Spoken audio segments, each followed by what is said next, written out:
السلام علیکم ورحمۃ اللہ وبرکاتہ۔ الحمدللہ رب العالمین والصلاة والسلام علی رسولہ الامین ومن تبعہم بإحسان الی یوم الدین، اما بعد۔ کتاب التوحید کا درس جاری ہے۔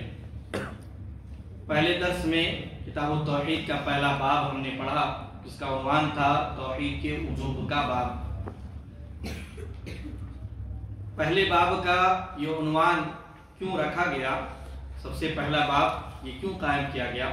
کیونکہ توحید سب سے تاکیدی واجب ہے اور انبیاء کرام علیہ السلام کی دعوتوں کا بنیادی مقصد اور خلاصہ ہے۔ اس باب اور اس عنوان کے تحت اب تک ہم 3 دلیلیں پڑھ چکے ہیں اور کچھ دیگر باتیں سماعت کر چکے ہیں۔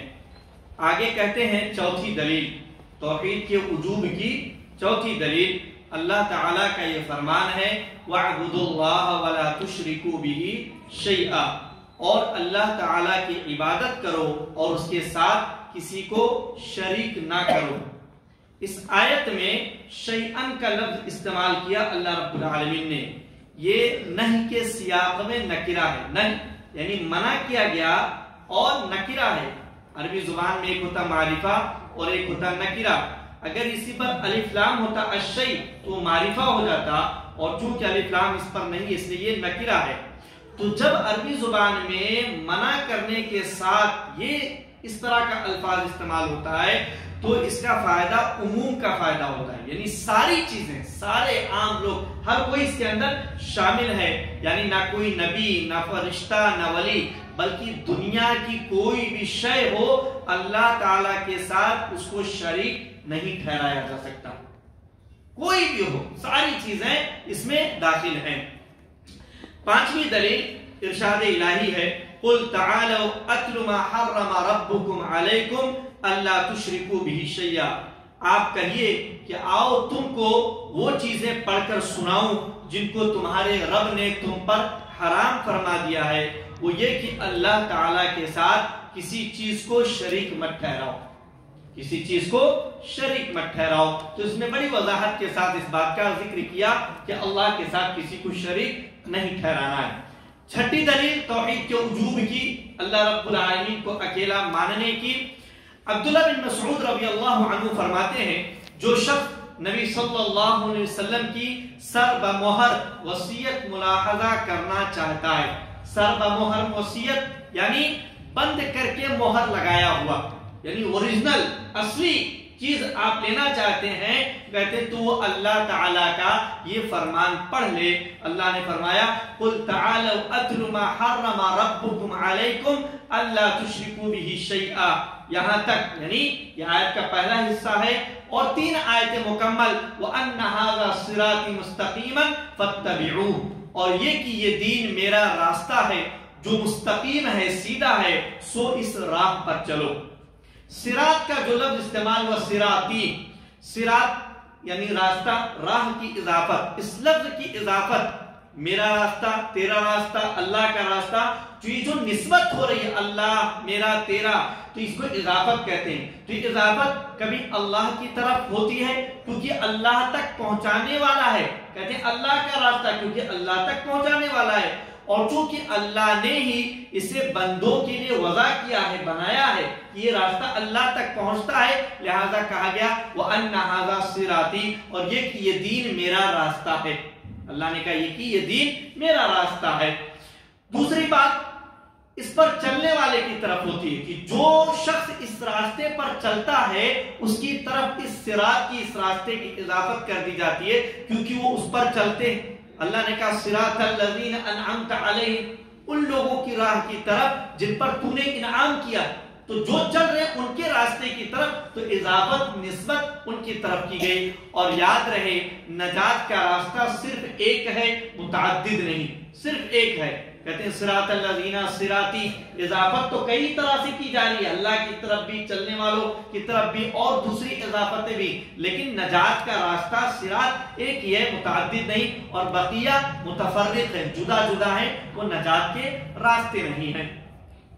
ان آیات میں یہ جو آیتیں ہیں قل تعالوا اتل ما حرم ربکم علیکم الا تشرکوا به شیئا سے لے کر وان ھذا صراطی مستقیما فاتبعوه، یہ جو آیتیں 3 آیتیں مکمل، ان آیات میں 10 وصیتیں، 10 وصیتیں، وصیت یعنی عہد و پیمان، عہد و پیمان، ان 10 وصیتوں میں سے پہلی آیت میں 5 وصیتیں ہیں۔ پہلی وصیت اللہ تعالیٰ کی توحید، کہ اللہ کو ایک جانو، اسی کی عبادت کرو، اس کے ساتھ کسی کو شریک نہ کرو۔ دوسری وصیت والدین کے ساتھ حسن سلوک، اچھا برتاؤ۔ تیسری وصیت اپنی اولاد کے قتل کی ممانعت، اولاد کو قتل نہیں کرنا ہے کسی بھی وجہ سے۔ چوتھی وصیت فواحش کے قریب نہ جانے کی ہدایت، فواحش برائیوں کے قریب، منکرات کے قریب نہ جانے کی ہدایت دی اللہ رب العالمین نے۔ اور 5ویں وصیت پہلی آیت میں بے قصور کو ناحق قتل کرنے کی حرمت، جو شخص بے قصور ہے، کوئی جرم نہیں اس کو ناحق قتل کرنا یہ حرام ہے۔ تو پہلی آیت میں 5 وصیتیں ہیں۔ دوسری آیت جس میں 4 وصیتیں ہیں، چھٹی وصیت یعنی دوسری آیت کی پہلی وصیت یتیم، یتیم کس کو کہتے ہیں؟ جس کا والد اس کی بلوغت سے پہلے، بالغ ہونے سے پہلے فوت ہو چکا ہو، والد بالغ ہونے سے پہلے، بچے کے بالغ ہونے سے پہلے فوت ہو گیا ہو، ایسے بچے کو یتیم کہتے ہیں۔ آدمی بڑا ہو گیا، بالغ ہو گیا تو اب اسے یتیم نہیں کہا جائے گا، اب اسے یتیم نہیں کہا جائے گا۔ اور اسی میں ایک فائدہ کہ اگر ماں باپ دونوں فوت ہو جائیں تو اسے در یتیم کہتے ہیں، ماں باپ دونوں فوت ہو جائیں تو اسے در یتیم کہتے ہیں۔ تو یتیم کا مال احسن طریقے سے استعمال کرنے کی ہدایت ہے، یہ چھٹی وصیت ہے دوسری آیت میں، دوسری آیت کی پہلی اور ترتیب سے چھٹی وصیت کہ یتیم کا مال اچھے سے استعمال کیا جائے۔ اب اس کا کوئی دیکھ ریکھ کرنے والا نہیں ہے، مثال کے طور پر ولی ہے، کوئی چچا ہے، کوئی ماموں ہے جس کے تابع میں کفالت میں وہ یتیم گیا، یتیم کے پاس مال و دولت ہے، تو اللہ نے کہا اس کے مال کی دیکھ ریکھ اچھے ڈھنگ سے ہو، ایسا نہ ہو کہ یتیم بڑا ہو جائے گا تو اپنا مال لے لے گا، اس ڈر سے تم اس کا مال جلد جلد ختم کر دو، خرچ کر دو، ایسا نہ کرنا۔ 7ویں وصیت عدل و انصاف پر مبنی گفتگو کرنے کی تلقین، کہ بات حق کی کرو، کسی کے بھی خلاف جائے، کسی کے بھی پالے میں جائے، لیکن حق بات کہنی ہے، بات جو ہے خلاف حق نہ کریں۔ 8ویں وصیت انصاف کے ساتھ ناپ تول کرنے کی ہدایت، جب ناپنا ہو، تولنا ہو تو انصاف کے ساتھ، چاہے دینے کا معاملہ ہو چاہے لینے کا معاملہ ہو، نہ دینے میں کمی کی جائے اور نہ لینے میں زیادتی کی جائے، جیسا کہ قوم شعیب علیہ السلام کا یہ طریقہ تھا کہ وہ ناپ تول میں کمی کرتے تھے، اللہ رب العالمین نے انہیں اس کی وجہ سے عذاب سے دوچار کیا۔ دوسری آیت میں چوتھی وصیت، 9ویں وصیت اللہ سے کیا ہوا وعدہ پورا کرنے کی وصیت، کہ اللہ سے تم نے جو وعدے کر رکھے ہیں ان وعدوں کو پورا کرو، جو بھی وعدے ہیں ان وعدوں کو پورا کرنے کی وصیت۔ تیسری آیت میں صرف ایک وصیت ہے اور وہ ہے وَأَنَّ هَذَا صِرَاطِي، اور یہ کہ یہ دین میرا راستہ ہے، یہ دین اسلام اللہ کہہ رہا میرا راستہ ہے، لہذا مستقیماً، سیدھا راستہ ہے، مستقیم فاتبعوہ، لہذا تم اسی راہ کی اتباع کرو، اسی پر چلو۔ حدیث میں ہے کہ نبی کریم صلی اللہ علیہ وسلم نے ایک سیدھی لکیر کھینچی اور فرمایا یہ اللہ کا راستہ ہے، یہ اللہ کا راستہ ہے۔ پھر آپ نے اس کے دائیں بائیں کئی لکیریں، دائیں کئی لکیر اور بائیں کئی لکیریں کھینچی اور فرمایا یہ مختلف راہیں ہیں، اور ان میں سے ہر ایک راستے پر شیطان ہے جو اس کی طرف لوگوں کو بلا رہا کہ آؤ اس راستے پر، آؤ اس راستے پر۔ پھر آپ نے اس آیت کی تلاوت فرمائی وَأَنَّ هَذَا صِرَاطِي مُسْتَقِيمًا فَاتَّبِعُوهُ وَلَا تَتَّبِعُوا السُّبُلَ فَتَفَرَّقَ بِكُمْ عَنْ سَبِيلِهِ، کہ دوسرے راہوں کی پیروی نہ کرو، وہ تمہیں تمہارے راستے سے بھٹکا دیں گی۔ تو اللہ کا ایک راستہ ہے، سیدھا ہے، اور دیگر تمام راہیں، تمام راستے شیطان کے راستے ہیں، اور ہر راستے پر شیطان بیٹھا ہوا ہے، اس راستے کی طرف ہر ایک کو بلا رہا ہے۔ یہ جو 3 آیتیں ہیں جس میں 10 وصیتیں بیان کی گئی، ان میں اور بھی چند فائدے کی باتیں ہیں جن کا ذکر کر رہے ہیں۔ کہتے ہیں چند اہم فائدے۔ معصوم یعنی وہ جان جس کو قتل کرنا اللہ نے حرام قرار دیا ہے۔ اس آیت کے اندر اللہ رب العالمین نے فرمایا وَلَا تَقْتُلُوا النَّفْسَ الَّتِي حَرَّمَ اللَّهُ إِلَّا بِالْحَقِّ، کہ کسی ایسی نفس کو قتل کرنا تمہارے لیے حرام ہے، تم پر حرام ہے، جس کو اللہ رب العالمین نے حرام کر دیا، اس کا قتل کرنا حرام کر دیا ہے۔ تو ایسے کون سے معصوم ہیں جن کا قتل کرنا جائز نہیں؟ سب سے پہلے مسلمان کا قتل کرنا جائز نہیں۔ دوسرے نمبر پر ذمی وہ شخص ہوتا ہے جو اسلامی مملکت میں، اسلامی حکومت میں رہتا ہے، حکومت کی پناہ میں رہتا ہے، لہذا ایسے شخص کو قتل کرنا جائز نہیں۔ تیسرا معاہد جس سے مسلمانوں یا اسلامی حکومت کا عہد و پیمان ہو، اسلامی حکومت کا یا مسلمانوں کا عہد و پیمان ہو کہ جنگ نہیں کریں گے، قتل و خوریزی نہیں کریں گے، یا جیسا بھی عہد و پیمان ہو اسے قتل کرنا جائز نہیں۔ چوتھے نمبر پہ مستعمل جس کو ہم نے امان دے رکھی ہو کہ تم مامون ہو، اسلامی حکومت میں مامون ہو، میرے گھر میں مامون ہو، میرے علاقے میں مامون ہو، لہذا ایسے شخص کو کسی کے لیے بھی، کسی دوسرے مسلمان کے لیے بھی جائز نہیں کہ وہ اس کا قتل کر دے۔ اسی کے نیچے اللہ نے فرمایا جو وَلَا تَقْتُلُوا النَّفْسَ الَّتِي حَرَّمَ اللَّهُ إِلَّا بِالْحَقِّ، اسی کے نیچے إِلَّا بِالْحَقِّ، سوائے حق کے ساتھ، یعنی جس کو قتل کرنے کی اجازت شریعت نے دی ہے اس کو قتل کر سکتے ہیں۔ اب وہ کون ہے جن کو قتل کرنے کی اجازت ہے؟ پہلے نمبر پہ جان کے بدلے جان، کسی نے کسی کی جان لے لی تو مقتول کے ورثہ، مقتول کے رشتہ دار جو ہیں وہ بدلے میں قصاصاً اس کو قتل کروا سکتے ہیں حکومت سے۔ یہ خود بھی نہیں کرنا، حکومت کرے گی، یہ کام حکومت کرے گی، تو حکومت کے سامنے اپنا مقدمہ رکھ کر بدلے میں اس کی جان لے سکتے ہیں کہ ہمیں جان کے بدلے جان چاہیے۔ دوسری صورتیں بھی ہیں، معاوضہ لے لینا، معاف کر دینا۔ دوسرا شخص جس کے قتل کی اجازت شریعت نے دی ہے شادی شدہ زناکار، ایسا زناکار جو شادی شدہ ہو اس کے قتل کی اجازت دی، اس کا حکم دیا، سزا اس کے لیے متعین کی شریعت نے۔ تیسرا شخص جس کے قتل کی اجازت اور حکم اللہ رب العالمین نے دیا ہے اور حد بیان کیے، وہ مرتد ہے، مرتد جو دین سے پھر گیا ہو، دین سے پلٹ گیا ہو، اسلام لایا یا مسلمان تھا پھر اس کے بعد کافر ہو گیا، ایسے شخص کو اسلامی حکومت میں قتل کرنے کی سزا دی جائے گی، قتل کر دیا جائے گا۔ اس پر بہت سارے افراد اعتراض کرتے ہیں کہ دیکھو اسلام کیسا سخت مذہب ہے، آپ بتائیے کوئی بھی ملک اپنے غدار کو کیا سزا دیتا ہے؟ کوئی بھی ملک اپنے غدار کو کیا سزا دیتا ہے؟ عمومی طور پر پھانسی اور قتل کی سزا دیتا ہے۔ تو جو شخص ایک جگہ ملک سے غداری کر رہا ہے تو اسے پھانسی کی سزا مل رہی ہے، جو ظاہری غداری ہے۔ تو کسی دین سے پلٹ جانا، دین اسلام سے پلٹ جانا، یہ تو فکری غداری ہے، یہ بھی غداری ہے، یہ فکری غداری ہے، اور اس غداری کے نتیجے میں اسلام نے اس کے لیے قتل کی سزا مقرر کر رکھی ہے۔ ہم اوپر پھر چلتے ہیں، آیت میں کہا گیا نحن نرزقکم وإیاہم، پوری آیت ہے وَلَا تَقْتُلُوا أَوْلَادَكُم مِّنْ إِمْلَاقٍ، کہ تم اپنے بچوں کو فقر کے ڈر سے، فقر و فاقہ کے ڈر سے قتل نہ کرو۔ نحن نرزقکم، ہم تم کو رزق دیتے ہیں، وإیاہم، اور ان کو بھی، ہم تم کو رزق دیتے ہیں اور ان کو بھی۔ کہتے ہیں اللہ رب العالمین ہم تمہیں اور ان کو رزق دیتے ہیں۔ یہاں والدین کے رزق سے شروع کیا، پہلے والدین کا ذکر کیا، نحن نرزقکم، ہم تم کو رزق دیتے ہیں، یعنی والدین کو، کیونکہ دونوں محتاج ہیں، والدین دونوں محتاج ہیں، اور سورہ اسراء میں فرمایا نحن نرزقہم، ہم ان کو رزق دیتے ہیں، یعنی بچوں کو، وإیاکم، اور تم کو بھی، ہم ان کو رزق دیتے ہیں اور تم کو بھی، ہم انہیں اور تم کو رزق دیتے ہیں۔ تو پہلی آیت میں والدین محتاج ہیں، انہیں ڈر ہے کہ بچہ پیدا ہوگا تو ہم اس کو کھلائیں گے کیا، تو اللہ نے کہا ہم تم کو رزق دیتے ہیں اور اس کو بھی، جیسے تم کو دے رہے تم کھا رہے ہو ایسے اس کو بھی دیں گے، وہ کھائے گا۔ اور دوسری آیت میں یہاں ہے نحن نرزقہم وإیاکم، کہ والدین کے رزق سے پہلے، کہ والدین کے پاس رزق ہے لیکن انہیں ڈر ہے کہ ہم محتاج نہ ہو جائیں خرچ کرنے کی وجہ سے، جیسا کہ سماج میں بہت سارے ایسے افراد پائے جاتے ہیں جن کی یہ فکر ہے، یہ سوچ ہوتی ہے کہ اگر ہم خرچ زیادہ اولاد کر لیں گے تو خرچ کریں گے اور تو صحیح پرورش نہیں کر سکیں گے، سارے بچوں کو سنبھال نہیں سکیں گے، ہم جو مالدار ہیں اس مالداری میں کمی آ جائے گی۔ تو اللہ رب العالمین نے کہا نحن نرزقہم وإیاکم، ہم انہیں اور تم کو رزق دیتے ہیں۔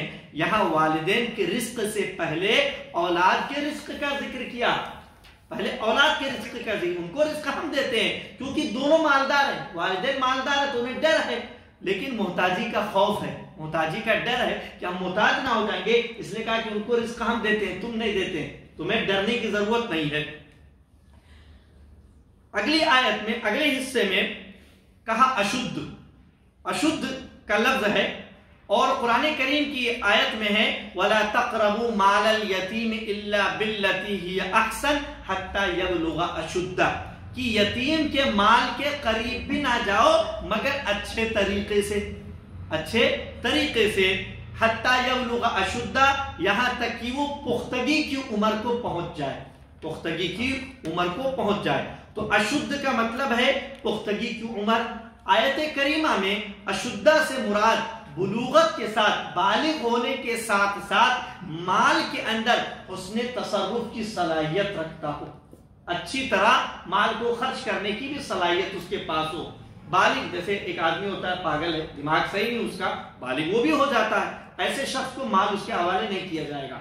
یا کوئی شخص پاگل نہیں ہے لیکن اس کو خرچ کرنے کا سلیقہ نہیں آتا، کچھ مطلب مہارت نہیں ہے، تیز ترار آدمی نہیں ہے، بچہ بڑا ہو گیا لیکن تیز ترار نہیں ہے، خرچ کرنے کا سلیقہ نہیں آتا، پیسے یوں ہی اڑا دے رہا، دولت یوں ہی اڑا دے رہا، تو ایسے شخص کو بھی جب تک اس کے اندر حسن تصرف، خرچ کرنا، اچھے سے خرچ کرنے کا سلیقہ نہیں آ جائے گا، مال اس کے ہاتھ میں نہیں دیا جائے گا۔ تو کہتے ہیں بلوغت کے ساتھ مال کے اندر حسن تصرف کی صلاحیت ہونا، تو اس تک پہنچنا جس کی وجہ سے انسان واجبات کا پابند ہو جاتا ہے، بالغ ہو جانے کے بعد انسان واجبات کا پابند ہو جاتا ہے۔ اس کی کچھ علامتیں ہیں جو عمومی طور پہ پائی جاتی ہیں، جیسے عمر کا 15 سال مکمل کر لینا، کہ 15 سال کا ہو جائے تو بالغ ہو گیا، اور عمومی طور پر حسن تصرف اس کے پاس آ جاتا ہے۔ یا بالغ ہونے کی علامتوں میں سے یا بغل میں بالوں کا نکل آنا، یا احتلام ہونا، اور عورتوں کی ایک علامت حیض کا آنا ہے۔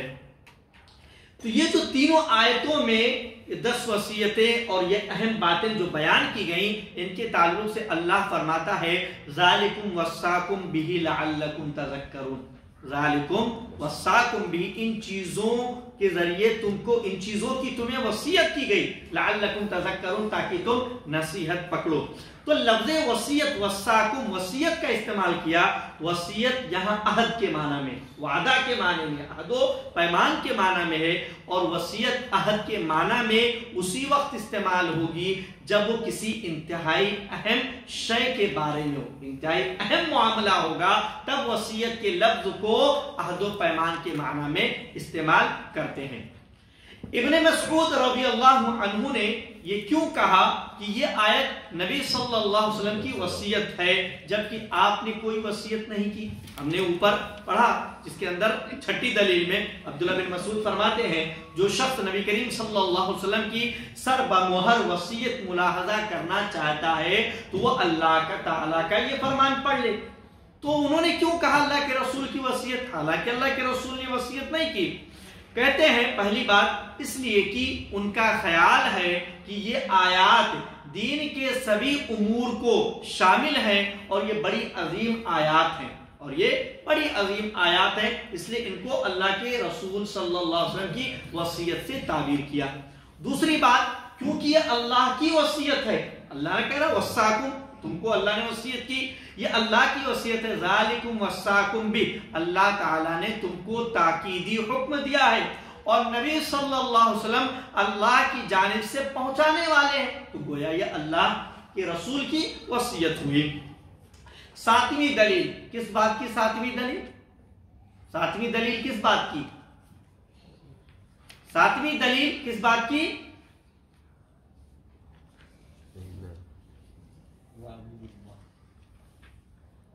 باب کا عنوان کیا ہے؟ جو باب ہم پڑھ رہے ہیں اس کا عنوان کیا ہے؟ پہلا باب ہے، پہلے باب کا عنوان کیا ہے؟ توحید کے وجوب کا، توحید کے وجوب کا باب ہے یہ۔ تو توحید کے وجوب پر دلیلیں دی جا رہی ہیں، 6 دلیلیں ہو گئی، 7ویں دلیل ذکر کر رہے ہیں توحید کے وجوب پر 7ویں دلیل۔ معاذ بن جبل رضی اللہ عنہ کا بیان ہے کہ ایک دفعہ میں نبی صلی اللہ علیہ وسلم کے پیچھے گدھے پر سوار تھا، کہ آپ نے مجھ سے فرمایا یا معاذ اتدری ما حق اللہ علی العباد وما حق العباد علی اللہ قلت اللہ ورسولہ اعلم قال حق اللہ علی العباد ان يعبدوه ولا يشركوا به شيئا وحق العباد على الله أن لا يعذب من لا يشرك به شيئا قلت يا رسول الله أفلا أبشر الناس قال لا تبشرهم فيتكلوا اے معاذ کیا تم جانتے ہو کہ اللہ تعالیٰ کا بندوں پر اور بندوں کا اللہ تعالیٰ پر کیا حق ہے؟ میں نے کہا اللہ تعالیٰ اور اس کے رسول بہتر جانتے ہیں۔ تو آپ نے فرمایا اللہ تعالیٰ کا بندوں پر حق یہ ہے کہ وہ صرف اسی کی عبادت کریں، توحید، صرف اسی کی عبادت کریں اور اس کے ساتھ کسی کو شریک نہ ٹھہرائیں۔ اور بندوں کا اللہ تعالیٰ پر حق یہ ہے کہ جو بندہ شرک کا مرتکب نہ ہو، شرک والا گناہ نہ کرے، وہ اسے عذاب نہ دے۔ معاذ رضی اللہ عنہ کہتے ہیں میں نے کہا یا رسول اللہ کیا میں لوگوں کو یہ خوشخبری نہ سنا دوں؟ تو آپ نے فرمایا نہیں، کہیں ایسا نہ ہو کہ وہ اسی پر بھروسہ کر کے بیٹھ جائیں کہ صرف شرک نہ کرو اللہ عذاب نہیں دے گا، سزا نہ دے گا، اسی پر بھروسہ کر کے بیٹھ جائیں گے۔ متفق علیہ یعنی صحیح بخاری اور صحیح مسلم کی حدیث ہے۔ حدیث میں کہا کہ اتدری کیا تم جانتے ہو؟ جس طرح کہا جاتا ہے کیوں؟ یہ شوق کو دوبالا کرنے کے لیے، بڑھانے کے لیے، کیا تم جانتے ہو؟ یعنی آدمی کو شوق پیدا ہوتا ہے کہ جانوں، کیا پوچھنے، کیا جاننا ہے، اور دل کو پوری طرح متوجہ کرنے کے لیے کہ آدمی بات کو سنے۔ اور یہ حسن تعلیم کا بہترین طریقہ ہے۔ یہ استاد جو ہے اپنے شاگرد سے اس طریقے سے سوال کرے، پھر اس کو جواب دے، درست جواب کیا ہے۔ حدیث میں کہا کہ حق العباد علی اللہ، بندوں کا اللہ پر حق، بندوں نے اللہ پر کچھ بھی واجب نہیں کیا ہے۔ بندوں کا اللہ پر حق، بندوں کا اللہ پر حق کیا ہے؟ بندوں نے اللہ پر کچھ بھی واجب نہیں کیا ہے، بلکہ یہ اللہ تعالیٰ نے بندوں پر احسان کرتے ہوئے خود پر واجب کر لیا ہے کہ بندوں کا مجھ پر یہ حق ہے، مجھ پر یہ واجب ہے، اگر بندے ایسا کریں گے تو میں ان کے ساتھ ایسا کروں گا، ورنہ بندوں نے اللہ پر کچھ واجب نہیں کیا اور نہ بندوں کو اس کا اختیار ہے۔ حدیث میں کہا کہ ابشرو، میں انہیں خوشخبری نہ دے دوں، بشارت، بشارت کہتے ہیں ایسی چیز کی خبر دینا جس کو سن کر انسان خوش ہو جائے، کسی بڑی کامیابی کی خبر مل جائے۔ اور کبھی کبھی غمگین کر دینے والی خبر کے لیے بھی یہ کلمہ استعمال کیا جاتا ہے، غمگین والی خبر مطلب مزید جلانے کے لیے، یعنی وہ جو غم مل رہا ہے اس سے تو تکلیف ہوگی لیکن لفظ بھی ایسا استعمال کر رہے ہیں جو اور تکلیف دے، جیسے قرآن کریم میں کئی جگہوں پر کہا گیا فَبَشِّرْهُمْ بِعَذَابٍ عَلِيمٍ، انہیں دردناک عذاب کی خوشخبری سنا دیجئے کہ دردناک عذاب سے تکلیف تو ہونی ہے لیکن لفظی طور پر بھی انہیں تکلیف ہو کہ خوشخبری سنا دیجئے، دردناک عذاب سے وہ دوچار کیے جائیں گے۔ اس حدیث سے توحید کی فضیلت اور اس کے اللہ کے عذاب سے مانع ہونے کا ثبوت ملتا ہے کہ اگر کوئی موحد ہے تو اللہ کے عذاب سے محفوظ رہے گا، یہ توحید کی فضیلت ہے، جنت میں جائے گا۔ یہ بھی ثابت ہوتا ہے کہ جو اللہ کے ساتھ کسی کو شریک نہیں ٹھہرائے گا وہ اللہ اسے عذاب نہیں دے گا، اور یہ کہ تحقیق توحید کی وجہ سے، تحقیق توحید یعنی توحید کو ثابت کرنے کی وجہ سے، توحید جو عمل ہے، جو چیز ہے، آدمی جب اس کو ثابت کر لے گا، پورے طور پر اس پر عمل پیرا ہو جائے گا، اس کا عقیدہ رکھ لے گا، تو اس کی وجہ سے گناہ معاف کر دیے جاتے ہیں، معاف کر دیے جاتے ہیں۔ نبی صلی اللہ علیہ وسلم نے اس کے بارے میں خبر دینے سے منع اس لیے فرمایا، اللہ کے رسول نے حضرت ابو ہریرہ سے منع فرمایا کہ خبر مت دینا، کیوں؟ کہ لوگ صرف اسی پر بھروسہ کرتے ہوئے کہ صرف توحید مضبوط کر لو، اس کے تقاضوں کو نہ چھوڑ بیٹھیں۔ توحید ایک عمل ہے جس کی وجہ سے جنت میں جانا ہے، لیکن اس کے تقاضے ہیں، کہتے ہیں توحید ایک کنجی ہے لیکن کنجی کے دندانے، چابی، کنجی کے چابی کے دندانے ہوتے ہیں، بغیر دندانوں کے تالا تو نہیں کھلے گا۔ تو جنت کی کنجی توحید ہے لیکن بغیر دندانوں کے تالا نہیں کھلے گا، اس لیے توحید کے جو تقاضے ہیں، جو اعمال ہیں، ان کو کر کے ہم ان دندانوں کو بنا لیں تاکہ تالا کھول سکیں۔ کیونکہ تحقیق توحید معاصی سے اجتناب کو مستلزم ہے۔ توحید ثابت کب ہوگی؟ توحید کو مکمل طور پر ثابت کرنے کے لیے لازم ہے کہ بندہ گناہوں سے دور رہے، اپنے آپ کو بچائے، اس لیے کہ معاصی گناہ جو ہوتے ہیں یہ خواہش نفس کی پیروی کی وجہ سے صادر ہوتے ہیں۔ آدمی کا دل کرتا ہے جو کہ ایک طرح کا شرک ہی ہے۔ آدمی کے دل نے گناہ کرنے کو کہا، آدمی نے گناہ کیا۔ اللہ رب العالمین نے کہا ارأیت من اتخذ الہہ ہوا، ارأیت من اتخذ الہہ ہوا، کہ آپ نے اس شخص کو دیکھا، ان کو دیکھا جنہوں نے اپنی خواہشات کو، اپنی خواہش کو اپنا معبود بنا رکھا۔ دل جو کہہ رہا ہے کرنے اس کو کر رہے، تو گویا ایک طرف اللہ اور ایک طرف ہمارا دل، ہماری خواہش ہے۔ تو اللہ ہمیں کہہ رہا گناہ سے بچو اور خواہش کہہ رہا گناہ کرو، تو ہم اس کی مان رہے ہیں، گویا ہم نے اللہ کے برابر کر دیا اس کو۔ تو ایک طرح سے گناہوں پر عمل کرنا، گناہوں کو انجام دینا، یہ ایک طرح سے شرک ہو جاتا ہے۔ آگے کہتے ہیں مسائل۔ یہ جو مسائل ہیں جو ذکر کیے جا رہے ہیں، ان مسائل میں سے اکثر چیزیں اب تک ہم نے جو پڑھی ہیں وہاں ذکر آ چکا ہے، وہاں پر ان کا ذکر ہو چکا ہے۔ ان مسائل کے اندر جو کچھ اہم باتیں ہیں یا کوئی کسی اور ناحیے سے مسئلے میں ذکر کی گئی چیز کی اہمیت ہوگی، میں صرف اسی کو بیان کروں گا۔ یہاں نمبرنگ دی ہوئی ہے، پہلا، دوسرا، تیسرا۔ پہلے ہم پڑھتے مسائل۔ کہتے ہیں یہ مسائل کتاب التوحید میں شامل نہیں ہیں، بلکہ مؤلف رحمت اللہ علیہ نے انہیں گویا شرح کے طور پر بیان کیا، تشریح کے طور پر، اور ان کے بیان کرنے میں سب سے بہترین شخص وہ خود ہیں، کیونکہ ان سے مراد چیزوں کا علم انہیں زیادہ ہے، لہذا ان کا خیال رکھنا چاہیے۔ ہم پڑھیں گے تیسرا مسئلہ۔ تیسرے مسئلے میں کہتے ہیں جو شخص توحید پر کاربند نہیں، توحید پر نہیں ہے، اس نے اللہ کی عبادت ہی نہیں کی، توحید پرست نہیں ہے، تو کتنی بھی عبادتیں کرے گویا اس کی عبادت بے سود ہے، کوئی مطلب نہیں۔ سورہ کافرون کی اس آیت وَلَا أَنْتُمْ أَعْبِدُونَ مَا أَعْبُدُ، تم اس کی پرستش، عبادت کرنے والے نہیں جس کی پرستش میں کرتا ہوں، جبکہ کفار مکہ اللہ کی عبادت کرتے تھے، کفار مکہ اللہ کی عبادت کرتے تھے، لیکن اللہ کے رسول نے اور قرآن مجید کی اس آیت میں اللہ رب العالمین نے ان کی عبادت کا انکار کیا کہ تم تو عبادت ہی نہیں کرتے۔ تو اس کا یہی مفہوم ہے کہ اگر توحید نہیں ہے تو گویا اس نے اللہ کی عبادت نہیں کی۔ صفحہ پلٹے، 11واں مسئلہ ہم پڑھیں گے۔ 11ویں مسئلے کے اندر ہے سورہ نساء کی یہ آیت جو حقوق عشرہ کی آیت کہلاتی ہے۔ سورہ نساء کی آیت جو ہم نے پہلے پڑھی وَاعْبُدُوا اللَّهَ وَلَا تُشْرِكُوا بِهِ شَيْئًا وَبِالْوَالِدَيْنِ إِحْسَانًا، یہ آیت حقوق عشرہ کی آیت کہلاتی، 10 حقوق۔ اس کا آغاز بھی اللہ نے اپنے اس فرمان سے کیا وَاعْبُدُوا اللَّهَ وَلَا تُشْرِكُوا بِهِ شَيْئًا، اور اللہ تعالیٰ کی بندگی کرو اور اس کے ساتھ کسی کو شریک نہ ٹھہراؤ۔ حقوق کا ذکر کر رہا اور سب سے پہلے اللہ کا حق ذکر کیا، اور اس میں بھی سب سے پہلے توحید کا ذکر کیا۔ اللہ تعالیٰ کا حق ادائیگی کے اعتبار سے تمام دیگر حقوق پر مقدم ہے، سب سے پہلے اللہ کا حق۔ اس کے بعد 16واں مسئلہ اگلے صفحے میں، مصلحت کے پیش نظر کتمان علم کا جواز، علم کو چھپانے کا جواز۔ اللہ کے رسول نے حضرت ابو ہریرہ سے منع کیا ان کو کہ مت بتاؤ، یعنی علم کو چھپایا گیا، تو مصلحت کے پیش نظر علم کو چھپایا جا سکتا ہے، اگر حالات ہو، ضرورت ہو تو ایسی چیزوں کو چھپایا جا سکتا ہے، یہ اہل علم بخوبی جانتے ہیں۔ یہ علل اطلاق نہیں ہے، جیسا کہ یعنی آزادانہ طور پر نہیں کہ ہر علم کو چھپایا جائے، مصلحت وہاں پر کیا ہے اس پر غور کیا جائے گا۔